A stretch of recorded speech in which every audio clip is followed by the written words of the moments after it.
This is the You, Me, and BTC podcast, episode 20. Welcome to the show. This week, we'll chat about how Bitcoin can be used to make or break our world's leaders. The Federal Election Committee recently decided to allow Bitcoin donations to those campaigning for public office. This sounds pretty awesome, but there are some important limitations worth noting. Later in the show, we'll discuss a service that is almost the exact opposite. The assassination market has been called a Kickstarter for political assassinations. We'll explain the project and have a tough time deciding whether or not it's an acceptable idea. Stay tuned for an exciting episode. I'm Daniel Brown, and I'm joined by Tim Baker and John Stewart. Here we go.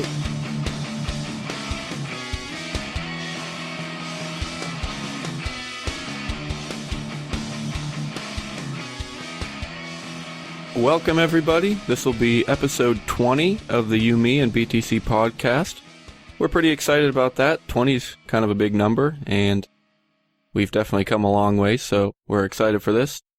Before we jump into today's show, I want to mention one thing. We are desperately looking for some feedback. We just kind of want to know where everyone's at, what everyone's thinking about the show. So really, in any way that you can, just kind of let us know. Talk to us, communicate with us. We want to hear from all of you. You can leave a comment on the website under every episode. There's a comment section, and we'd love to hear from you there. You can tweet us. The Twitter for the show is at You, Me, and BTC, just like the website. Tim and John, you guys have Twitters too, don't you? Yeah. Mine's at JJ_Stewart. STUART.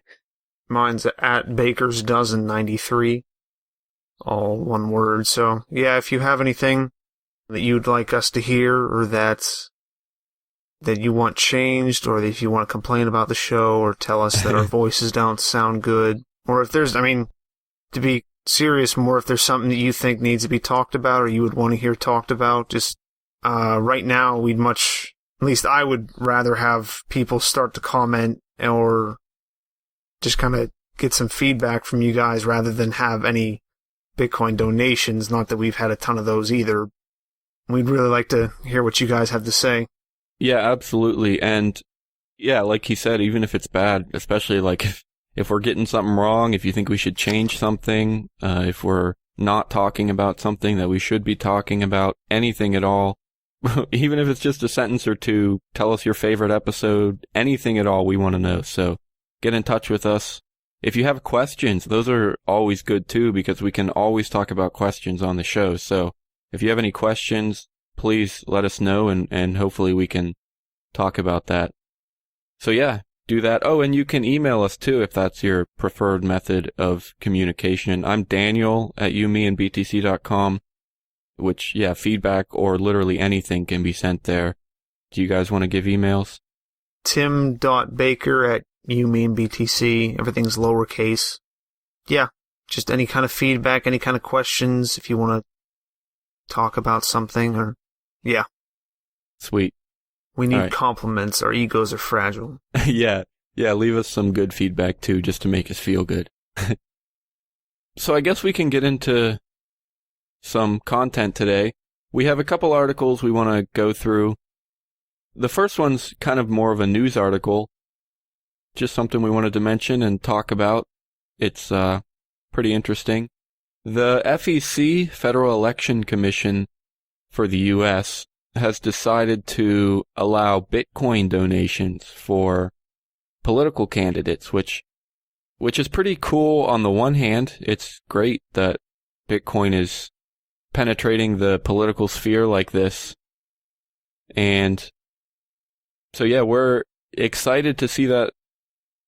But it's also, on another hand, it's also kind of interesting. It's also kind of stupid in a couple ways, in the way that they limit things and track things so much. It's just kind of weird in some ways. So I guess I'll just read a little bit from an article from CBS News just to explain what all it is. So Yeah, CBS News. This is from, I think, just yesterday. If anyone cares, we're recording on May 10th, and this article was, from May 9th.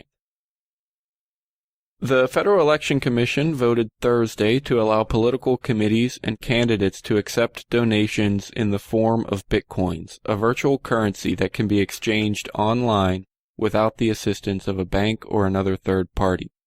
FEC commissioners unanimously approved an advisory opinion stating that bitcoins can be donated to candidates and committees provided they are subject to the same transparency and accountability rules governing other forms of donations.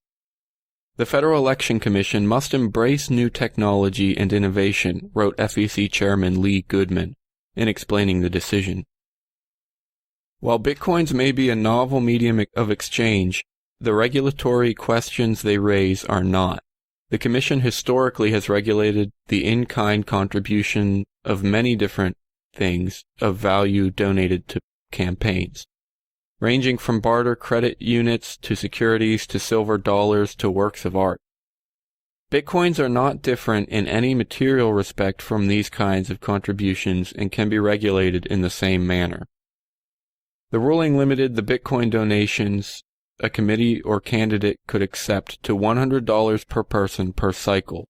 It also required people donating bitcoins to enumerate their name, address, and employer to prevent a violation of campaign finance laws.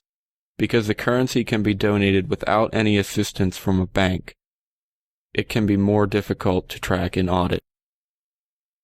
So this is where all those regulations come in, and it's kind of hard to talk about whether government regulations like this are good or bad when you don't really believe the government should exist at all, because they're limiting them to $100 per person, which to me seems extremely arbitrary and pointless. I mean, is that necessary? Does that really matter?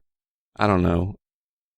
I think we should be allowed to buy politicians just as much as anyone else is with however we feel like. I guess that's part of the problem when talking about this regulation, is because the reason they want to regulate these things is so that politicians can't be bought off. But I think we would agree that that's what happens no matter what, no matter how. So that's why I think it's the system trying to put up this, like, oh, we'll do this so that they won't get bought off, like they say about, or it puts up kind of like a facade, or maybe well, it's safe now, and you can trust this, about they have to put in their name, address, and employer to prevent a violation of the laws, because Bitcoin is more difficult to track and audit.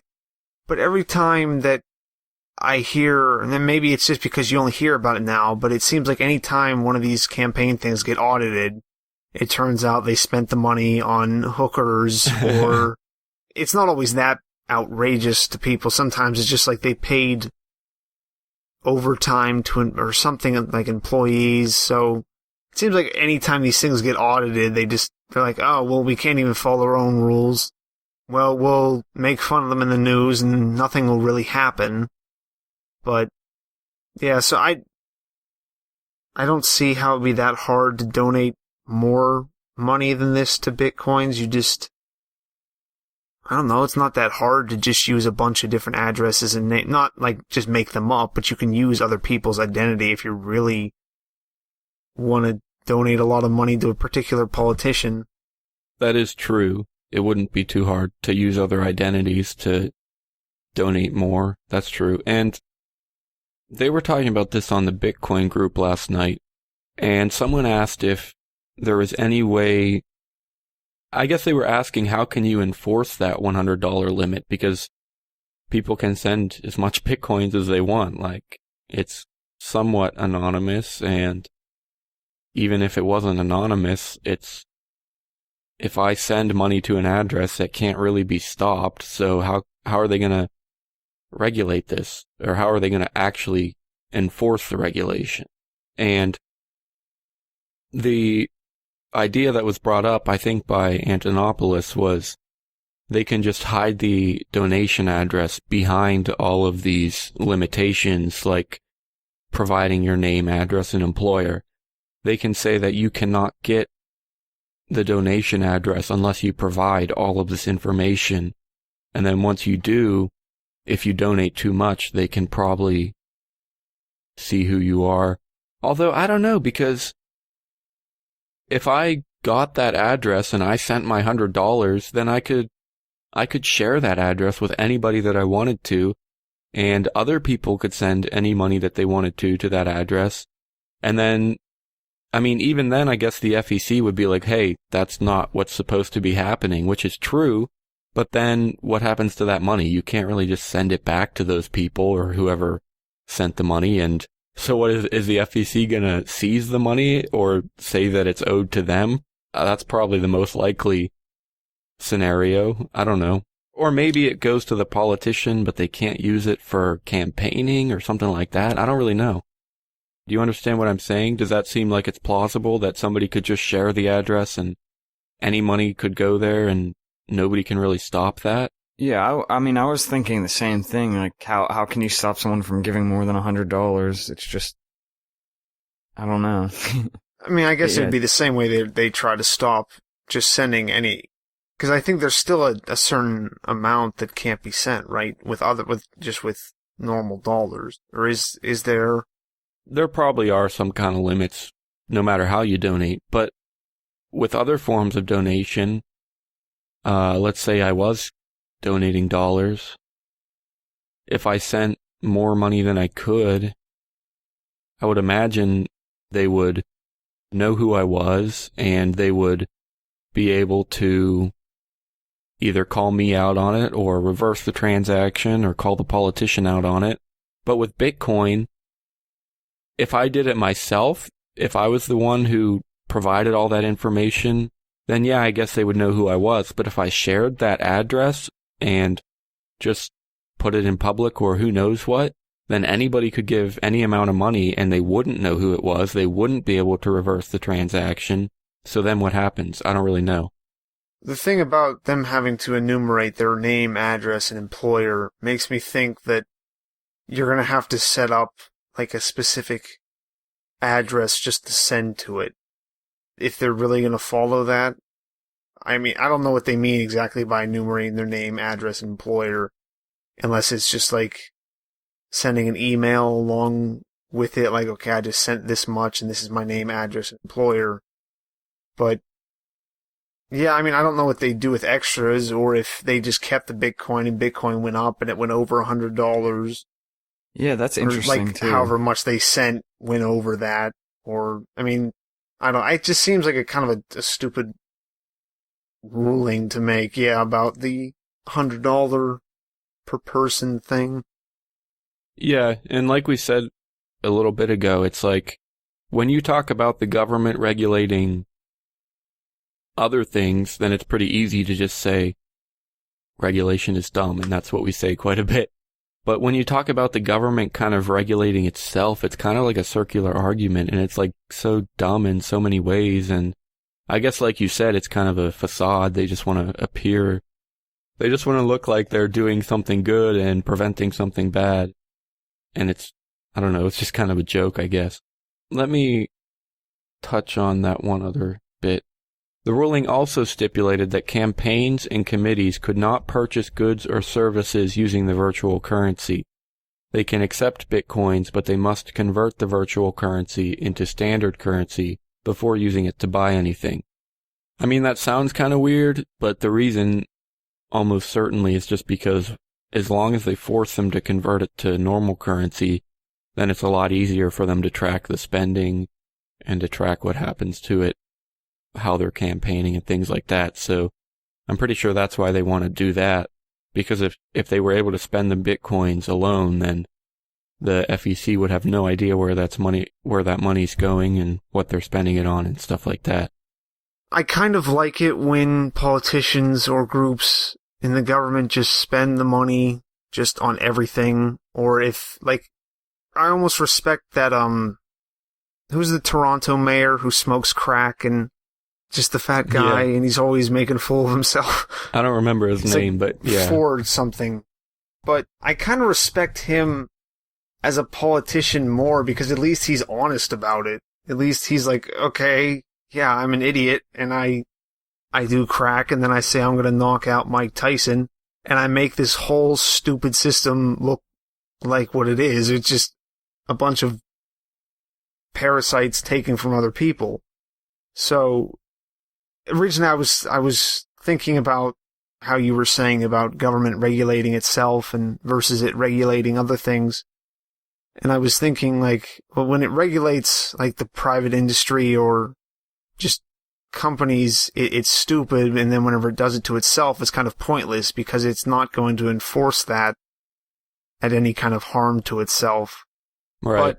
And actually, that might be a point, because people like Rob Ford, I think, are more of they're a lot more, detrimental to just well, maybe not. A lot of people say, oh, well, he's just one guy, and no one else is like that. But even though more and more mayors come out, or people in high or offices like that come out, but I think this is kind of good then too, because at least it gives us, like you or me, Daniel or John, the ability to, I mean, they could have set up Bitcoin addresses before, but at least it makes it legal for them to be receiving them, and it's just, I don't think it would take that much to make it hard for them to figure out who is being sent it. So it gives us, because I don't really see the point of just donating really that much to any political campaign. It would more just be to buy a favor from someone. So, I mean, I wouldn't do that, but I kind of like the idea of it being brought down so that it's accessible to people like us and not just for the really rich or who can spend more money to hide the money that they're sending in. Yeah, I think I know what you're saying, and that's actually kind of something I wanted to get into. I think you're just saying how it is kind of weird, but at least it's good that at least we can do it now, and at least it's out there, that's true. It is good in some ways. But then also, you're right. Most of us might not really have any reason to donate to a politician or things like that. And that's actually something they were talking about on Adam versus the Man yesterday. There was somebody who was basically an anarchist, and he was kind of struggling with, should he run for office or not? Like, he doesn't really believe in the system, but do you run anyway and try and make things better? Do you run anyway because your opponent is going to hurt people? And that's something that we kind of have to think about with this sort of Bitcoin donation. Yeah, most people into Bitcoin probably aren't huge fans of the government, but do you donate certain people anyway for this or that reason? Because it's better, because it's something that you might see as good? I don't know.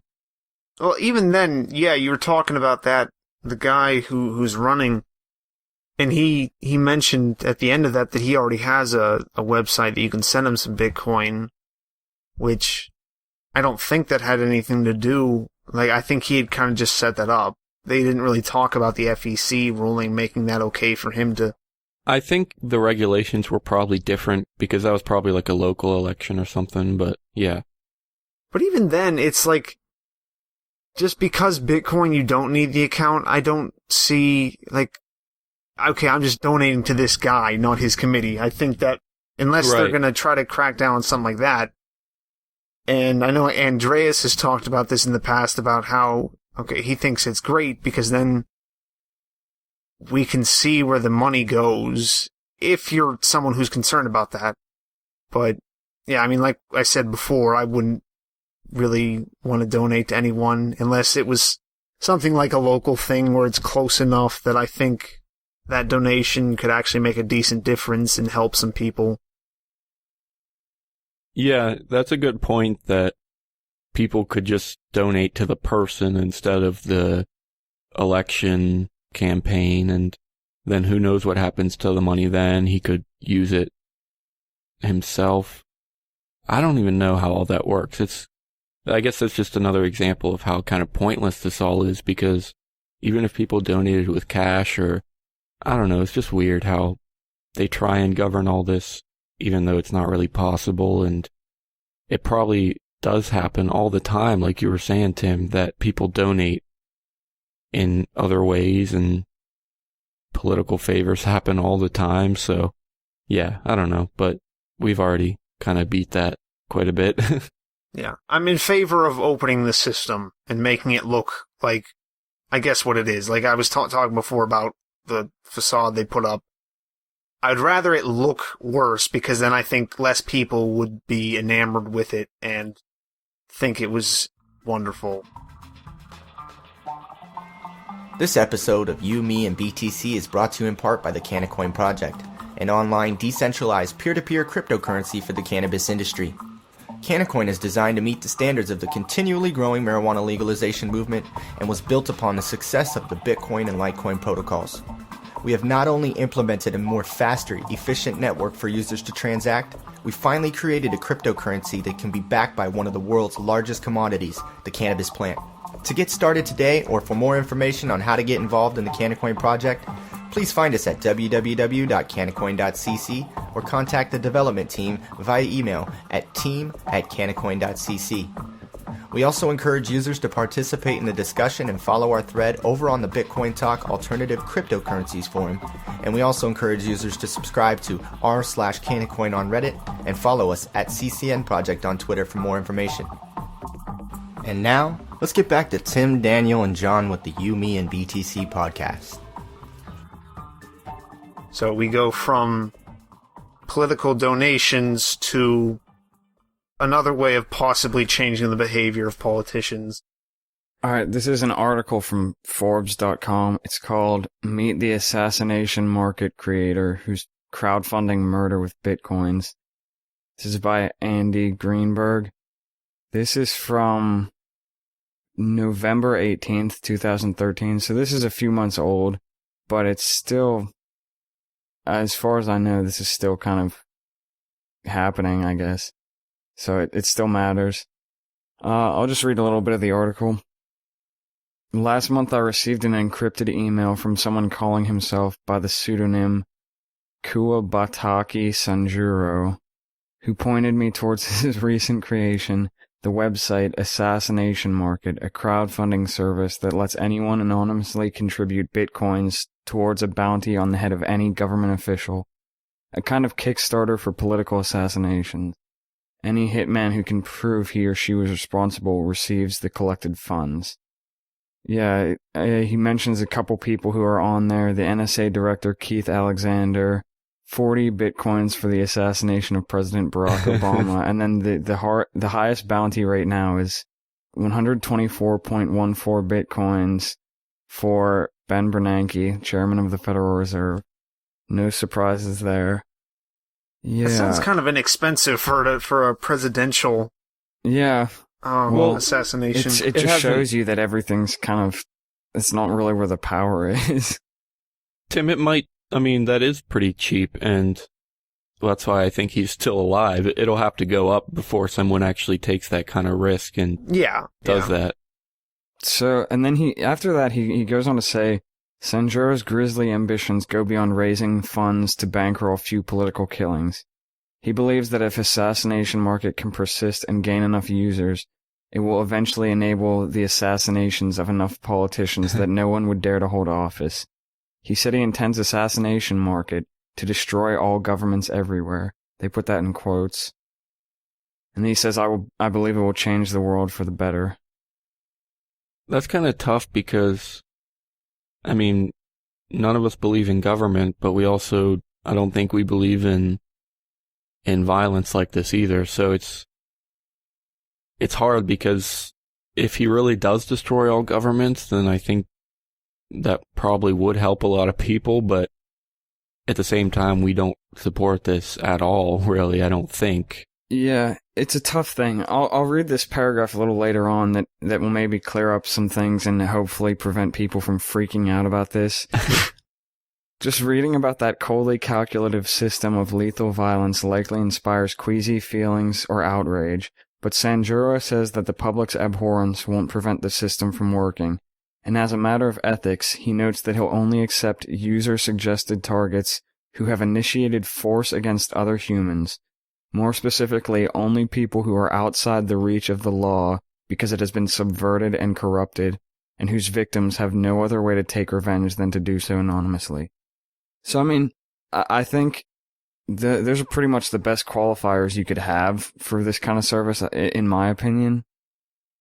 It's still a little sketchy, and obviously, for someone to meet those kind of qualifications, it's kind of up to his discretion. So that could potentially be a problem. But I mean, initiating force and being outside the reach of the law, the only thing there is maybe you could say that the president, well, he can be impeached, and yeah, I think except it's that more hasn't happened for so long, but I think it's pretty easy to say when somebody's used force against people. I think the harder part is outside the reach of law. I mean, there is a scale of force that, I don't know, if someone steals a candy bar or something, I don't know if they should... No, yeah. That could be considered force, but that's not grounds for being assassinated. Obviously, I'm sure probably nobody would be willing to donate many bitcoins for that, but still. Yeah, I think the fact that someone is up on there and someone's putting money behind it kind of... Because if it is just someone stealing a candy bar from you, either you decide, okay, it's not worth the amount of money it's going to take to get it back from them if I pay someone else, or you decide that you don't care about it enough to hurt them, or you decide to go take it back yourself. It's not something you're really going to be like, oh, I need to spend $200 to stop this guy who stole it. How much do candy bars cost now? $1 or something? I definitely don't disagree that some of the people on this list have initiated force and are above the law, and I think someone would be justified if they killed them. I do not think that is the best way to go about things, just because all that does is then turn whoever gets killed into a martyr. That is, if you do it at like a minority thing, like say, Obama, I'm not just talking about Obama. I'll go back onto all this racist stuff.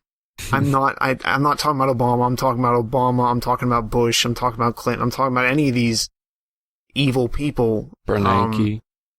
Yeah, I mean, I was just listing president, but yeah, Bernanke. And I had heard a while, he's always at, he follows a baseball team pretty closely. And I don't know. And that, I actually had thought about that. I'm like, I'm wondering if there's someone out there who's looking to get him and is like stalking these games because they're so, I mean, and he's ruined quite a few people's wealth, but at this point, I think it's a little bit different with Bernanke because now he's not posing any threat anymore. He's out of the office. Same thing with Bush. Now, I'm not saying what they did isn't wrong, but I'd say, and even now, I don't know that I would say the person should be killed. But the only way I want to see someone, or not that I don't want to see them, but the only time that someone I would be willing to kill them or be willing to support their killing, whether it's a politician or just a normal thug on the street, is if that person is actively threatening you. If the person is no longer doing that, once you're doing that, all it is revenge, right. And it's not helping anything. So, of the people on that, I can definitely understand the NSA guy. I can understand Obama, because you're thinking like, well, can I save lives by having him killed? And I mean, compared to Bush, yeah, it would make more sense to kill the current person, whether that's Obama or when in 2016 it becomes Hillary Clinton or something even worse. I don't know. But yeah, I definitely wouldn't say that I think this is the best. I do like his point, though, that one, this goes back to how Bitcoin equalizes. I mean, high people in politics or business, which are basically linked, have been able to kill people that they don't like for thousands of years. They can carry them out. They can make it look like an accident. They can make there's no connection to themselves.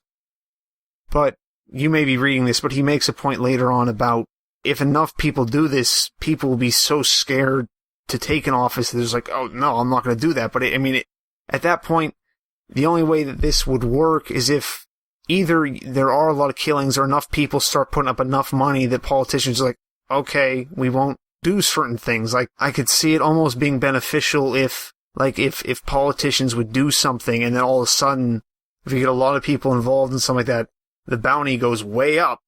And then like, oh, okay, I won't do that again. Or, I don't know, I was almost thinking of a way for it to go up, and then if he takes it back or does something else, it goes down, but that doesn't really work. Because you can't really redistribute the money.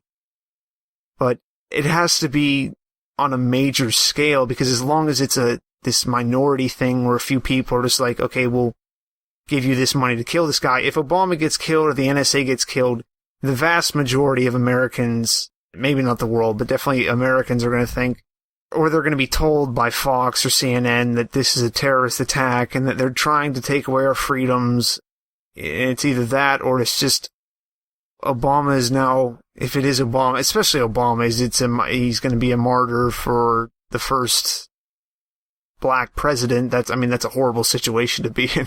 Because if anything happens to him, it's pretty much going to be turned into a martyr. I mean, with how many people he murders per day, and people still were like, no, don't criticize him. He's the first black president. Like, I don't care.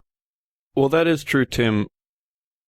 Even without the whole martyr thing, if something like this starts to succeed, especially if it's on a small scale at first, then instead of realizing that governments are hurting people, the public is going to be like, oh, Bitcoin is getting people killed. That's really bad. And the media is going to be saying that and everything. So if it's on a small scale without really making much positive change, then it's actually going to end up hurting Bitcoin, I think. Yeah. Okay, so, yeah, I'll just read another paragraph. Even setting aside the immorality of killing, doesn't the notion of enabling small minorities of angry Bitcoin donators to assassinate elected officials sound like an attempt to cripple democracy? Yeah, you just said a couple paragraphs ago, he's aiming to get rid of all governments everywhere. And then his response, Sanjuro, is, of course, limiting democracy is why we even have a constitution. Majority support does not make a leader legitimate any more than it made slavery legitimate. With this market, the great equalizing forces of capitalism have the opportunity to work in politics too. One Bitcoin paid is one vote closer to a veto of whatever legislation you dislike. There's that old saying, or I don't know how old it is, but just vote from the rooftops. I've heard that a lot from like ex-military people. But it's like if your voice isn't being heard in the voting box, and you vote from the rooftops as in assassinating the person. But yeah, talking about democracy, and I was talking about like you need a majority of people so that the rest of the people don't go, oh no, this is terrible.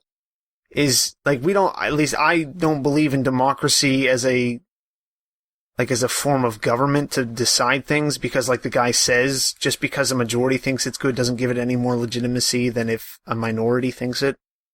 Or if anyone thinks it, really. But democracy is kind of an unmentioned kind of democracy, is kind of how we live. Like if we're out, none of us really know this, but if someone is out with a group of friends, like socializing, like some people do sometimes, like, unless you have something planned, if there's like 5 people and none of you are just annoying dicks, then whenever you ask everyone what they want to do, normally what most of the people want to do is just going to happen, because the people who are in the minority, like I said, as long as they're not just going to be annoying, aren't going to be like, no, let's have a vote. And we're not going to do that unless everyone puts their hands up, and I know that's the will of the majority. If enough people are just like, okay, yeah, let's go to the mall, versus going bowling, everyone's like, okay, fine, whatever. That's kind of how we decide. That's how we decide what is normal, or what is, I guess I'm getting like cultural norm stuff. Like cultural norms aren't really like voted on.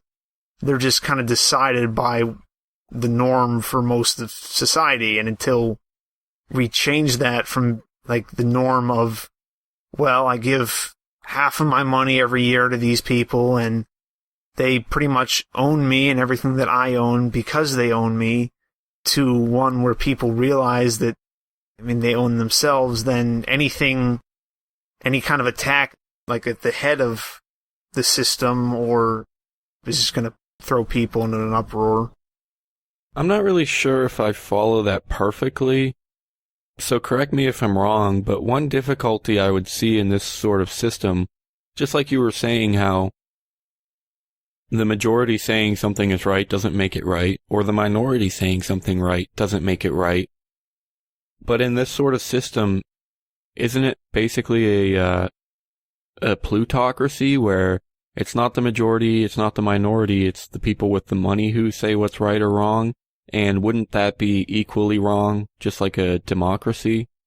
Are you talking about the system like The assassination thing? Well, I don't see that as like a system. This isn't a system. This is people coming together and being like, okay, none of us like this, and if we can put enough value that we don't like this person, maybe someone will do this for us. They're not like forcing.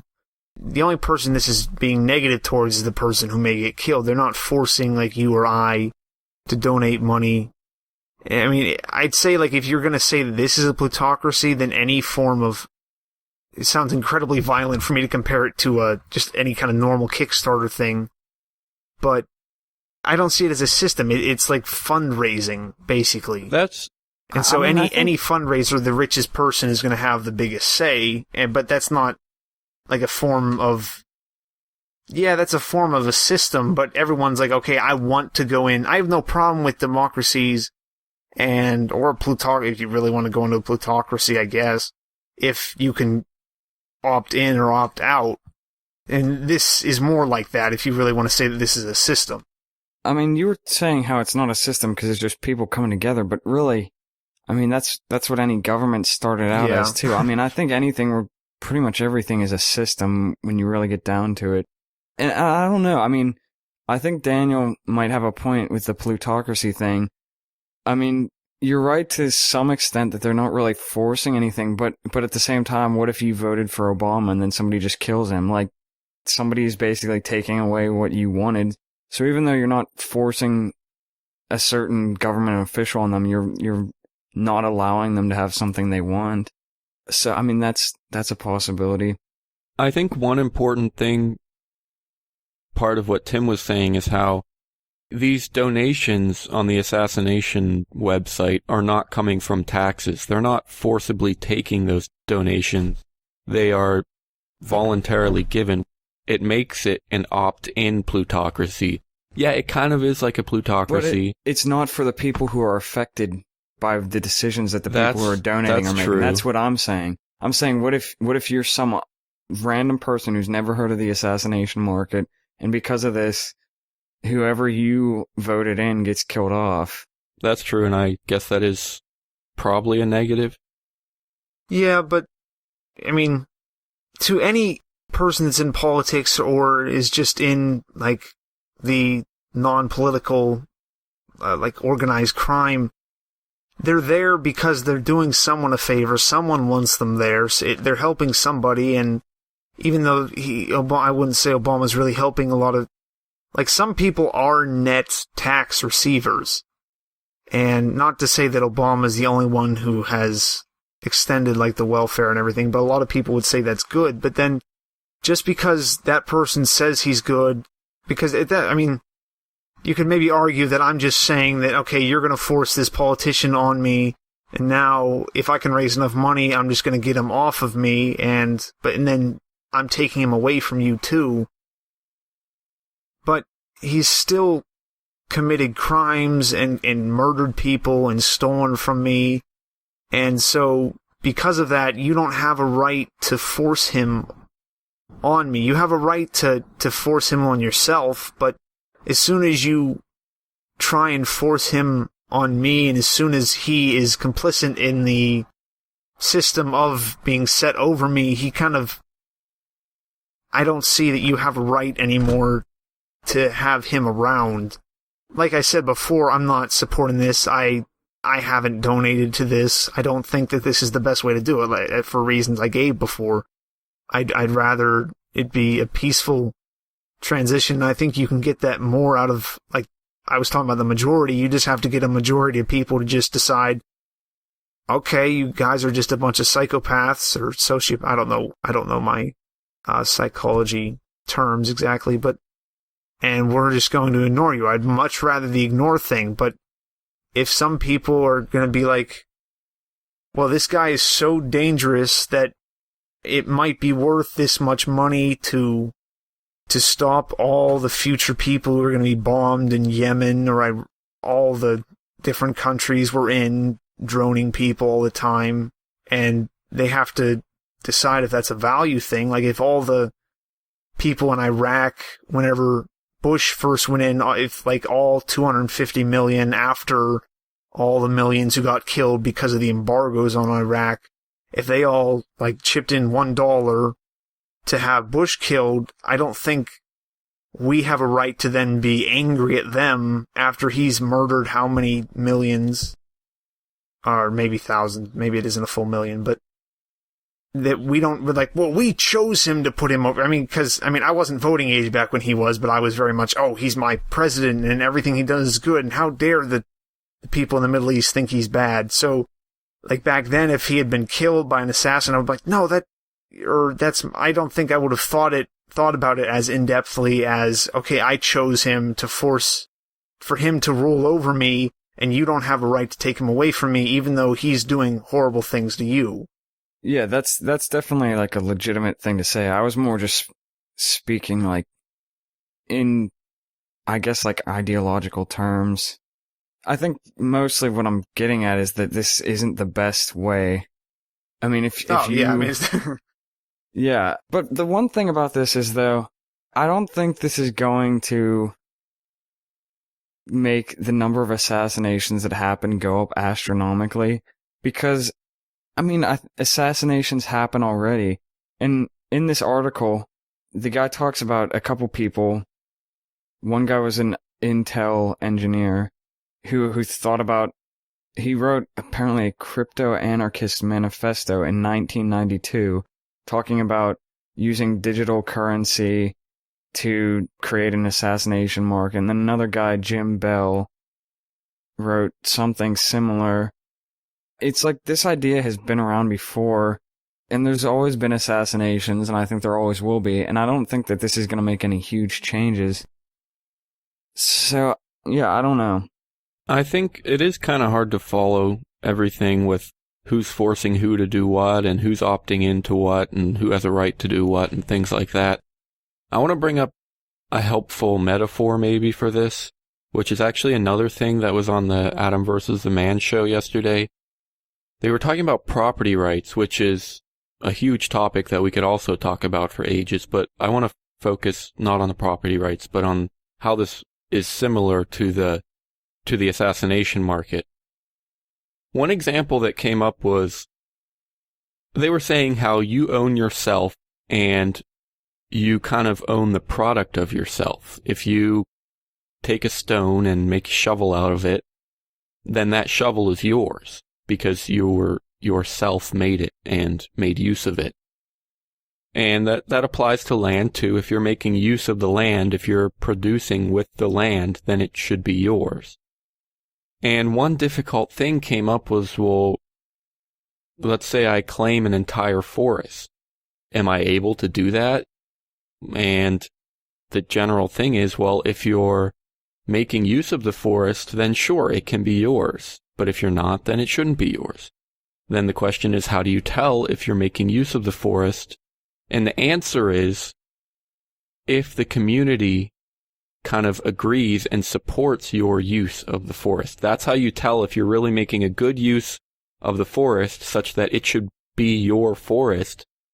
Then the only way you'll be able to actually maintain that forest as yours is if the community supports that. And his example was, if you claim 1 million acres of forest, that probably isn't yours, but if there are enough people in the community that are supporting you, such that you are able to place armed guards all around the edge of that forest, then there's probably a reason for that. There's probably a reason those armed guards are supporting you and willing to guard your forest, and maybe you are making a good use out of it. And that's kind of what it comes down to here is in this sort of assassination market, the community is generally supporting you. That's where the money comes from, because the community is supporting this idea or that idea or this person's life or whatever. And I guess just like Tim was saying a while ago, it comes down to, are they being forced to make the donations? And that's where kind of the armed guards, are they being forced to guard your forest? And at the time, I wasn't really sure, because the guest on the show was asking, well, how are those armed guards any different than a government? How is that legitimate? Because the armed guards and whoever's in charge of the armed guards, that's just another form of government. How is that good? How is that right? And I think it comes down to, are you forcing the armed guards to do their job? Or are they voluntarily doing their job? And if they're voluntarily guarding your forest, I think that seems pretty legit. Does that make sense? Does that seem like an appropriate metaphor? I think a better point about the plutocracy thing is, ideally, and I mean, not even ideally, like in a free society where you're free to do business with whoever you want, associate with whoever you want, the only reason why you are so rich is because, or the most likely reason why you're that rich is because people want to do business with you, people want to support you, and either you're just like that, or you've done a good enough job as just being terrible, like being actually terrible, but on the outside you're nice to people and you're nice, and then just all of a sudden you want to take up the forest. Now, I have some trouble with that too, about like with the whole homesteading thing. And yeah, it's because, I mean, it doesn't really make that much sense to just put a fence around something and then say you own it without doing anything. But then I don't know how you, unless you are working the entire thing, I don't know how you mix your labor with all of it. Because just with the fence, all you're doing is kind of just putting a boundary around something. That doesn't mean you own you haven't done anything with what's inside of it. Right. That's another thing I was kind of thinking of with guarding the forest is, let's say you were able to build a Great Wall of China all around your forest, which I guess that would, you'd need quite a bit of community support to do that. And for a while that might be legitimate. And maybe this is what happens with governments. For a while you might have community support and it might be legitimate to own that forest or whatever. But if that Great Wall gets built around your forest and you are legitimately able to keep out other people with very little effort, with very little community support because the wall's already there, that's when you can start becoming corrupt and taking advantage of your power, because eventually you can just keep everybody out with very little effort and say, this is my forest, I can do what I want here, it's mine. Maybe that's what happens with governments. I don't know. Yeah, I mean, I don't remember if this was Stephen McCaskill or Rob Michael, but one of the times when we had, I think it was one of those two definitely, when they were on the show, was talking about how you can say that government is kind of like a form of spontaneous order. Like, I think most of us would agree that the world is kind of like in a natural state of anarchy. So government kind of naturally came up. So I guess if you're an anarchist, you're just saying that because this just came up naturally, I have the right to naturally just get rid of it. Right. But yeah, I mean, all these things are kind of hard to say for that reason, because I mean, you could still say that even governments have community support, especially in like America, where a lot of people, it seems like they worship the government. But getting back to the assassination thing, I think when I look at that, it's like I see it and there's something about it that I really don't like. But at the same time, like, this is what happens. Like, when I look at that, I don't really see it as something like, oh, we'll just force him to get rid of his website and then it will all be fixed. Like, if people want to do this, they're going to do it. You can't really... This is kind of what happens in our world. Like, things like this are possible, so they can happen. I don't know. So I guess you can't really stop anything like this. I think that actually is the idea that you could get rid of his website is kind of like that Great Wall, because getting rid of his website would be like erecting that Great Wall. You take quite a bit of power and are able to limit this thing, but just like you said, you can build that Great Wall, but maybe there's a tunnel under it. Maybe you can fly over it, and that's what's going to happen. If you have the Great Wall, like the government could just shut down this website. Actually, I don't know if they could because it's probably on Tor, but suppose they could. Yeah, it is on Tor. Okay, but let's suppose that they could just shut down this website. Okay, so they built that Great Wall, they have quite a bit of power, but that doesn't mean the people on the outside aren't gonna do what they can and figure things out and over time, and maybe they can overcome it. I don't know. Yeah, so I guess what I would say is that my problem with this isn't the fact that it exists. My problem is, like we've been saying, I think there are way better ways to go about doing this. And we've talked about this on the show, and I think when I say this, I'm speaking for you guys as well, I think I can say that without taking too much liberty, that I think we're all in support of making changes through positive action rather than negative action is maybe a good way to say it. I mean, we've talked about this before. Instead of killing somebody, why don't you just try to convince everybody that you know that it's a bad idea to have them as a politician or whatever? Right, yeah. Yeah. Or try to just get some people to like somebody better more. It's also cheaper, too, normally. Yeah. I guess, yeah, just there are more positive ways to do things. It seems like people's gut reaction is usually like the quickest and most easiest way to do things is often like the most violent or the most harmful way. I don't know. It seems like that's what people jump to. Like when there's some kind of criminal gets put on the news, everybody's like, oh, put him in jail, kill him, put him in the chair. And it's like, there might be a better solution. It might be harder. It might not be the first thing you think of, but there's usually a better solution. Yeah.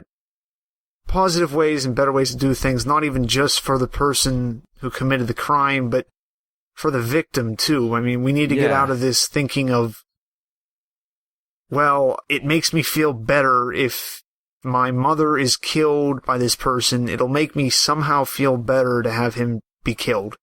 Instead of, now, no, this guy is never going to provide enough worth in prison or in a free society. Somehow a company, if he's deemed that he has to be, well, no, that'd be pretty dread, but like working within a segregated like place where people like him would go if they commit a crime, and they basically work for you for the rest of their life. I mean, I think going back to the thing about it just being revenge versus stopping someone who's threatening you, and he may threaten someone in the future, but he's not really threatening you now. I can't say that I would tell someone that they don't have a right, because I think whenever you violate someone else's rights, you violate your own rights to that extent.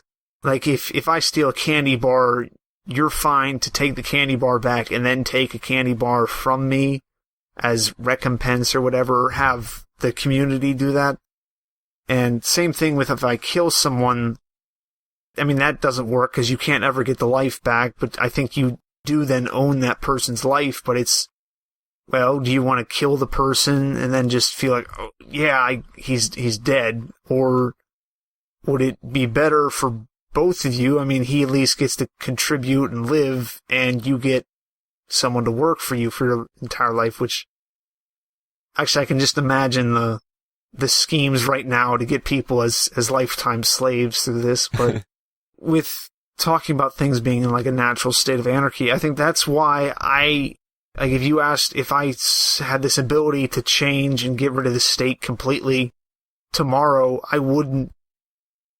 I'd have to think about it a lot more, but right now I really don't think I would, just because people aren't in that kind of state of mind. People always reference the Matrix when it has to do with any kind of revolutionary thing, but there's the one part where they're walking through the training program, Morpheus and Neo, and Morpheus says something about, you have to remember all these people, they're still part of the system, they're still plugged in, willing to defend this system.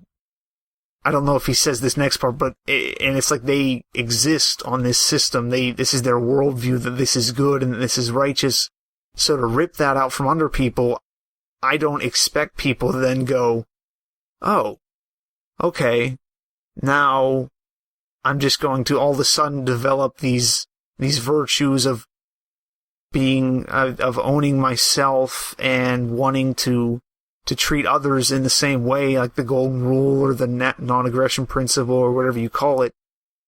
So that's probably my biggest thing against the violent kind of overthrows, because normally when I think of that, it's not a majority, because whenever you're the majority, like once we get a vast majority of people who look at politicians as parasites, we don't need violence anymore. We can just say, okay, we're just going to ignore you. But as long as that there's a majority for them, then really the only way that you can do anything to hurt them is violence, unless you're working towards waking more people up.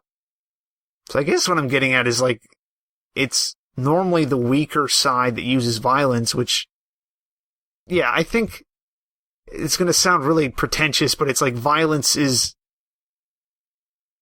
yeah, like exactly what you were saying, John. It's like the first, oh, let's kill him.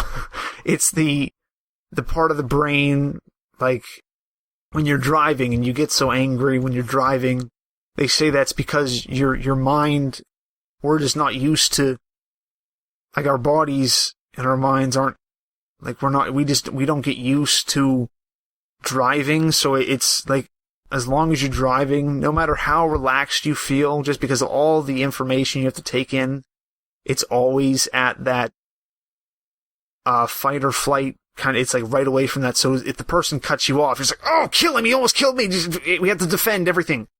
And versus like if you're at Giant Eagle and you bump carts with someone, either the person is kind of like, oh, good job, or you like laugh like, oh, I'm sorry.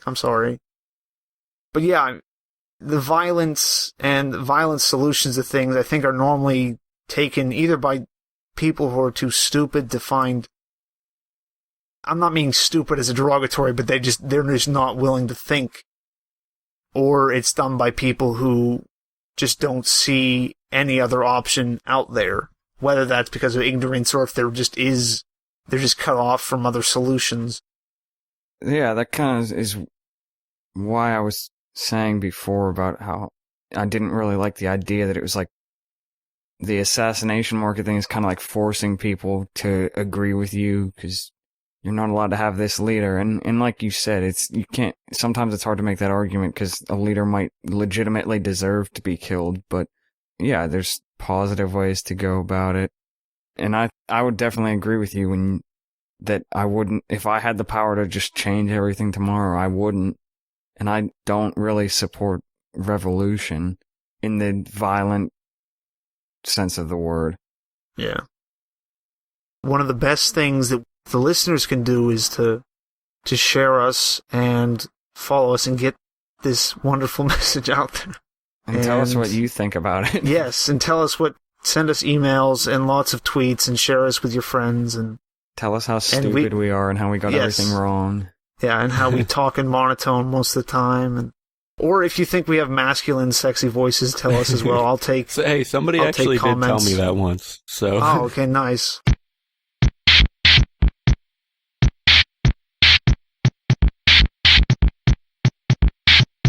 This is changing gears quite a bit, but one thing I have been thinking for a while, as in like for 20 or 30 minutes, but one flaw that I would see in this system, like, I would call it a fairly serious flaw. I don't know, I guess we'll talk about it. But this is very clearly and very significantly centralized, and it's not very organic or anything at all. Because it's just one guy kind of running it, or maybe multiple people, but it's not decentralized really at all. And he says like he's only going to put people on the list if they do this and this and this. Well, who decides if they did this or if they didn't do this? Who makes all the decisions for this system? And I think that would be a pretty serious flaw, is that whoever runs the system just makes most of the decisions, and that's significantly centralized and definitely subject to corruption and things like that. So just something to think about, I guess. I mean, I mentioned that in passing before, but at the same time, they are user-submitted people, and the guy could put whoever he wants on there. That's not guaranteeing anybody's going to donate anything. Yeah, that's definitely true. Yeah, it's the people who put the money in who are deciding, but even then, you can still say those people are deciding for... We can go back to the deciding for other people. But on the centralized thing, I was thinking about that, and, like, maybe they could use it like a... I don't see something like this. I don't see how you can decentralize it just because of... Like, I've seen other dark market hitman services, and those, like, they're not like a crowdfunder thing. They're like a set price, and it's normally like $10,000 for someone who's looking to kill someone. That's something if you have a decent amount of money, one person could do that. But when you start to get into these $75,000, that's kind of hard to do in a decentralized way where it's just like one person dealing with another. I know what you're saying. You're basically just saying it will be hard to decentralize, right? Yeah, because it needs a centralized place for the money to go, or somehow to force people not to pay, but if they make the commitment to pay this much from like 100 different people, there needs to be a way, maybe like an escrow system. Right. But then again, it has to be someplace centralized because of the amounts of money that we're talking about. Right. I definitely know what you're saying, and I agree for the most part. Like, we're definitely not there yet, but I would also just want to put out there that I think I'm of the opinion that whether we can see it now or not, whether we know how to do it yet or not, I think just about anything in the world could probably be decentralized just because of the progress we've seen and with Ethereum and all these weird kind of smart contracts and who the heck knows what. Yeah, I mean, it seems really out there and complicated now to be able to decentralize this system, and maybe it is.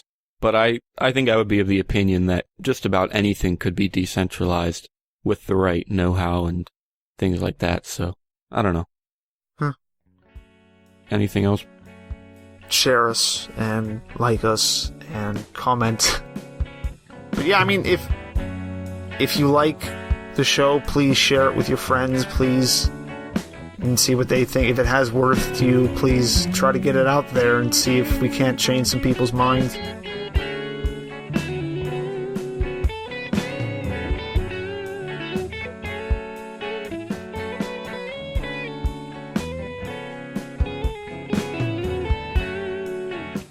Thanks for listening.